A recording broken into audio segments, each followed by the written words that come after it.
Platini ou Zidane, Raymond Kopa, 85 ans, nous a quittés et la planète du football lui rend hommage. Ce sport passion qu'il continuait de pratiquer en amateur jusqu'à ses 70 ans, retour sur le parcours impressionnant de cette légende du sport.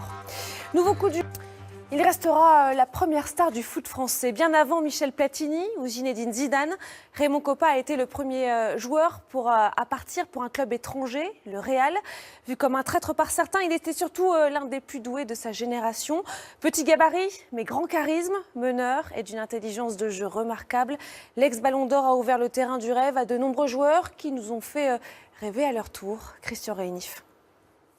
C'est l'histoire d'un surdoué du ballon, d'un génie du dribble, le premier Français à avoir joué dans un grand club étranger, remporter une Coupe d'Europe et être élu Ballon d'Or. Kopa, Kopa, il semble parfois que la foule ne s'intéresse qu'à lui. Pour des millions de Français, il est le symbole même de la popularité. Personne ne contestera jamais son admirable technique, sa couverture de balle, ses feintes qui déconcertent et l'adversaire et le public. Il est né au football dans les corons, issu d'une famille de mineurs, celui que l'on appelle encore Kopaszewski, transpire d'abord dans les galeries de la mine. À l'époque, comme beaucoup de jeunes dans le Nord, nous n'avions qu'une issue, c'est la mine. Et j'ai eu 3 années difficiles, 3 années où je travaillais à 612 mètres de fond, bien souvent dans la poussière, dans l'eau. C'est un travail horrible.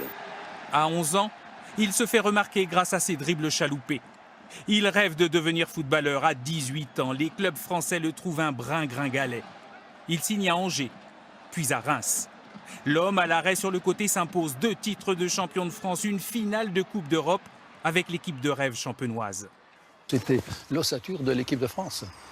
Beaucoup de Français aujourd'hui se rappellent toujours de la Coupe du Monde 58, mais la majorité, effectivement, étaient des Rémois.